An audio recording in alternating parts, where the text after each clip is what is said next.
Pakistan was the major effectee of the fall of Kabul. It was a very significant event for regional security and particularly for Pakistan. Taliban claim that there are no active terrorist groups that are currently operating from the Afghan soil. How do you see this claim? Killing of Emil Zawahiri. He was living in the middle of Kabul. So this killing basically exposed their entire lies about the foreign militants. Afghanistan, the state, the regime, they might not have control over certain areas in which these terrorist groups are operating in. No, I think they have control over entire country. For understanding this, you have to understand entire jihadi landscape. How did these jihadist groups have changed the broader jihadist narrative in the region? At the time of fall of Kabul, that when they become in power, we were hopeful that they will stop TTP, they will stop other militant groups.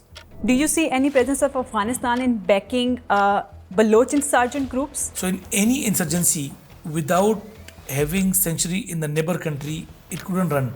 Afghan Taliban survived because they have found sanctuaries in Pakistan, and similarly TTP is surviving because of Afghanistan. These rising tensions in the Middle East, do you think are they going to impact the security situation in Balochistan? Anything happen in Iran, it will direct impact Pakistan internal security situation similar to Afghanistan.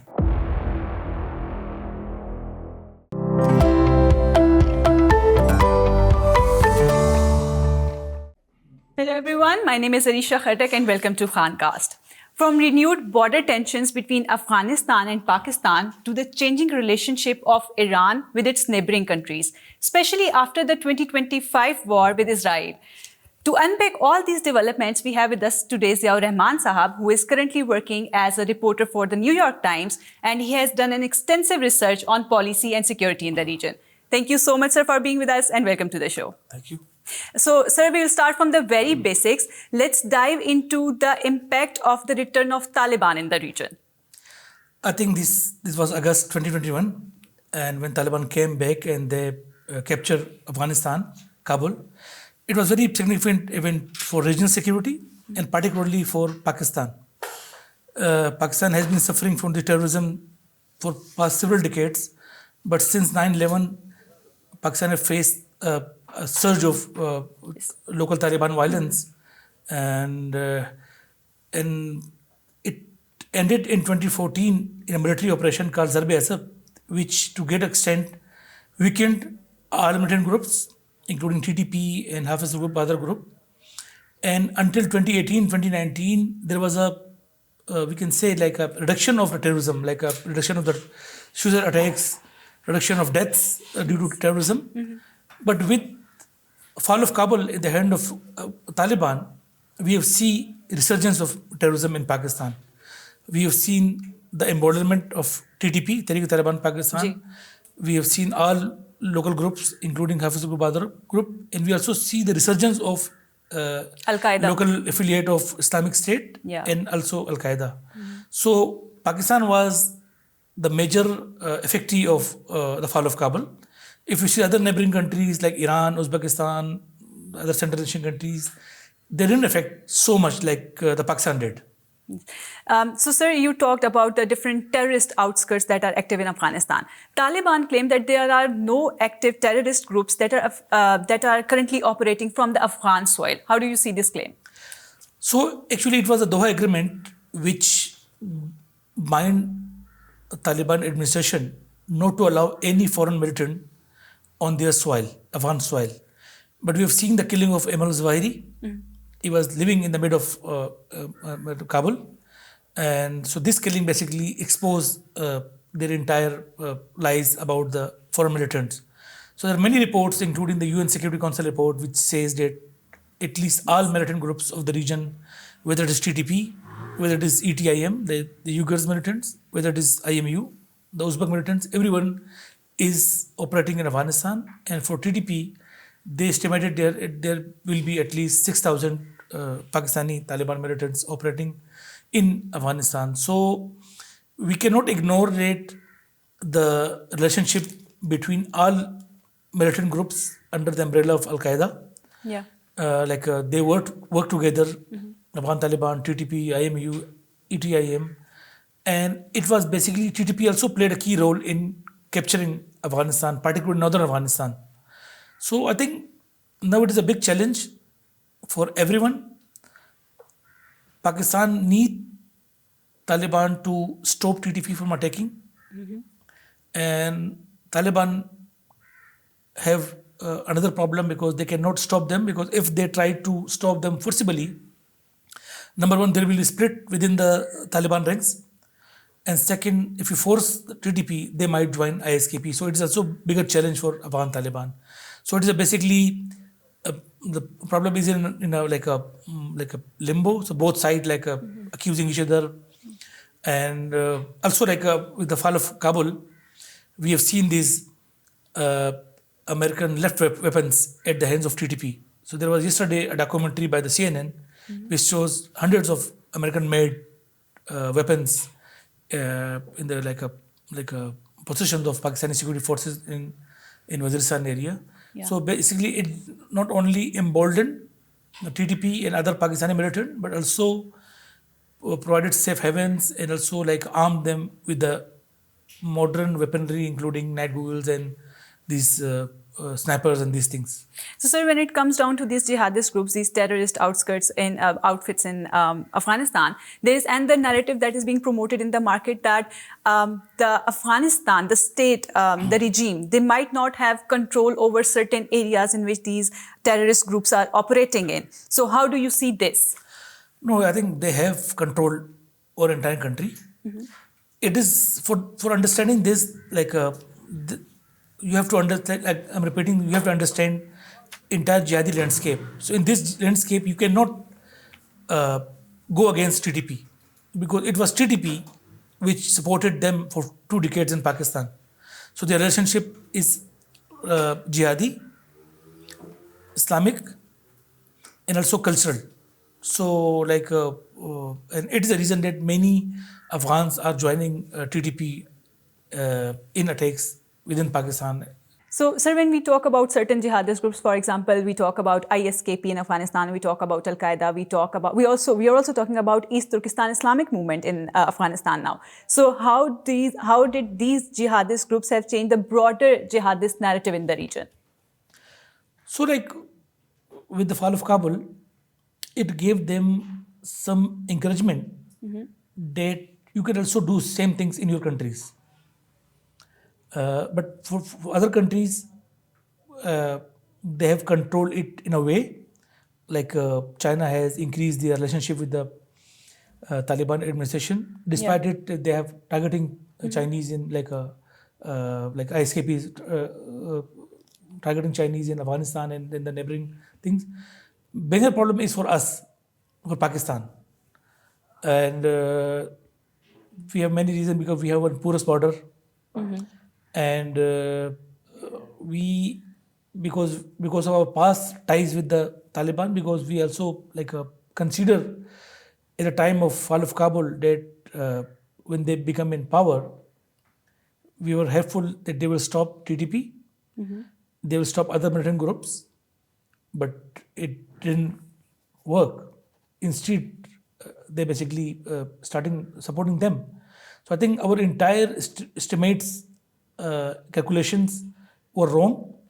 It shows that our entire Afghan policy was basically flawed.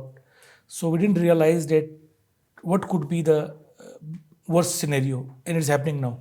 So, sir, what options do we have now that that option has been removed from the list? What options does Pakistan have now? I think Pakistan is losing all options. So they thought we can pressure Taliban administration by sending back refugees.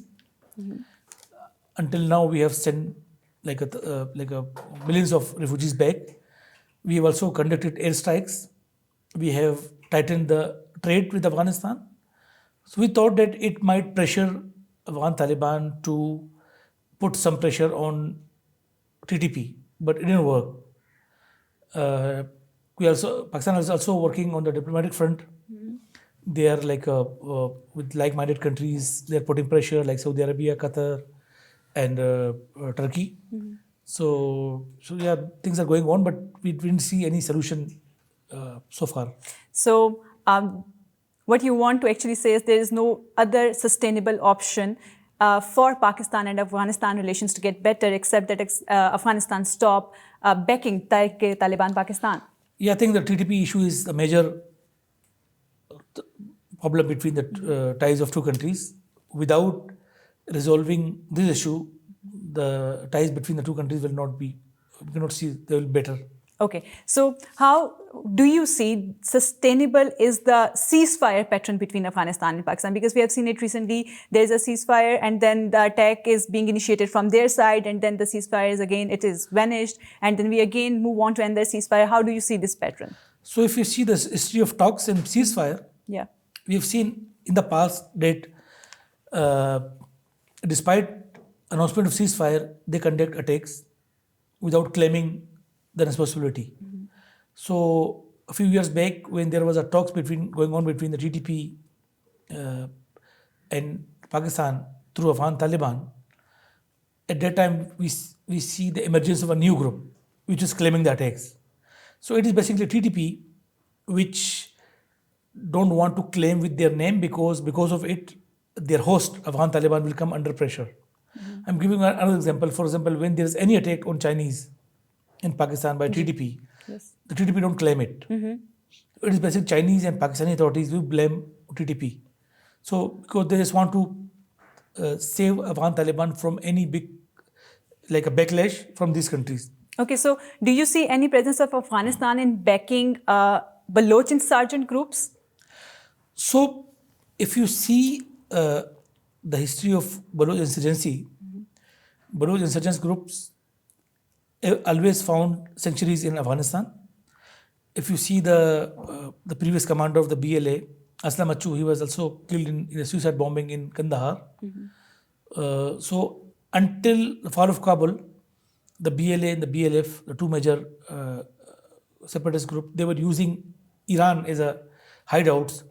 But with the fall of Kabul, they're also now using Afghanistan neighboring provinces, Nimroz and Helmand for their attacks. So in any insurgency, without having sanctuary in the neighbor country, it couldn't run. Afghan Taliban survived because they have found sanctuaries in Pakistan. And similarly, TTP is surviving because of Afghanistan. In same case, like BLA and BLF have also found these same hideouts in Iran and Afghanistan. So, yeah. Okay, so let's put Afghanistan aside a little bit for a while and let's bring in Iran. How do you see the changing relationship of Iran and Afghanistan now?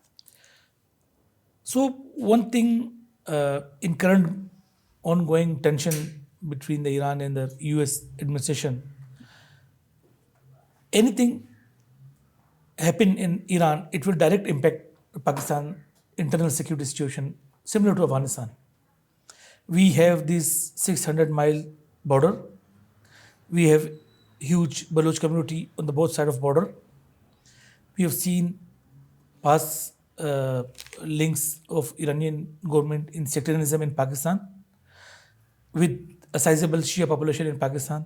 And the fourth is this corridor between the BLA and BLF between the Iran and Pakistan. So I think Pakistan is preparing itself to any fallout, any spillover if anything big happen between this US-Pakistan tension, like in the case of any attacks, and so it will directly make Pakistan unstable. So you mentioned Afghanistan, Iran, and Israel. So where do you see Pakistan? What options does Pakistan have in this changing regional alignment? I think if you see the Pakistan role in this current situation, particularly after their better relationship with the US administration, particularly with Trump, after handing over this key Islamic State militant to which were involved on attacks on US, particularly the Kabul airport bomber facilitator. So Pakistan has become again a key player in this regional security.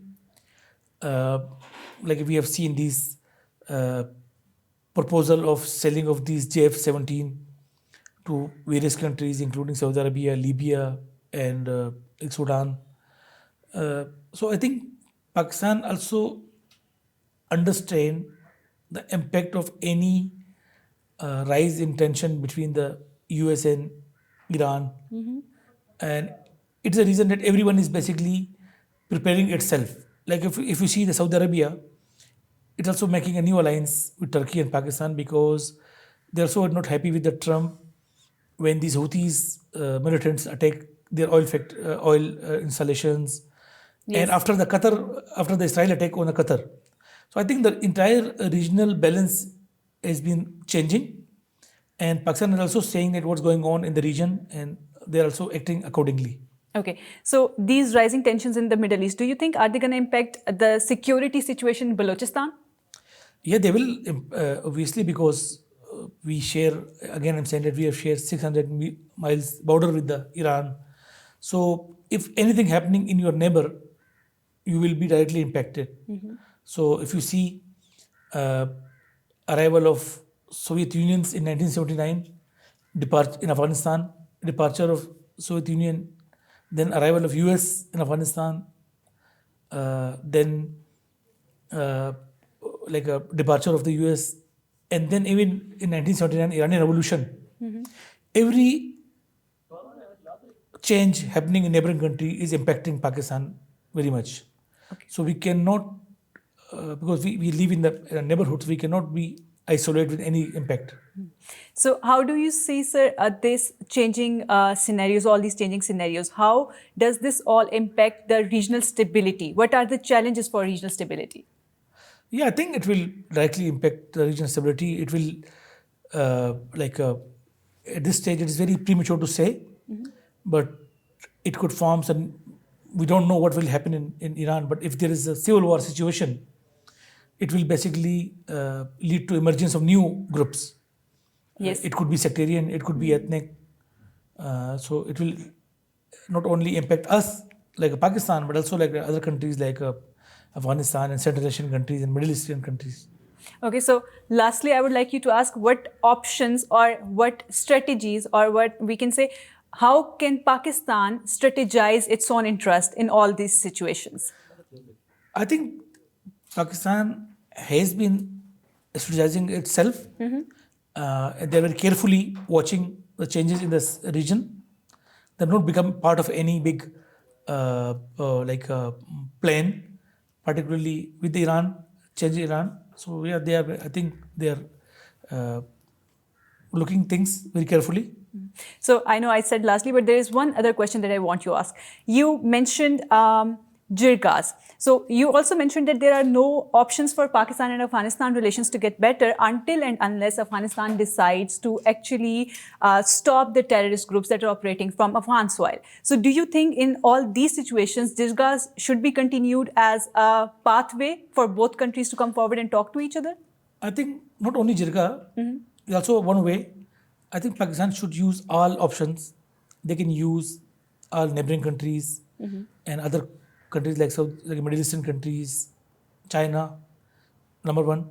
Number two, use religious and ethnic leaders which can influence Taliban on it. Scholars, particularly religious scholars. So I think they should do both. They can use these like a soft things and also like a hard and things. hard power. Thank you so much, sir, for being with us. And thank you so much, guys, for watching us. Let's see you in another episode soon.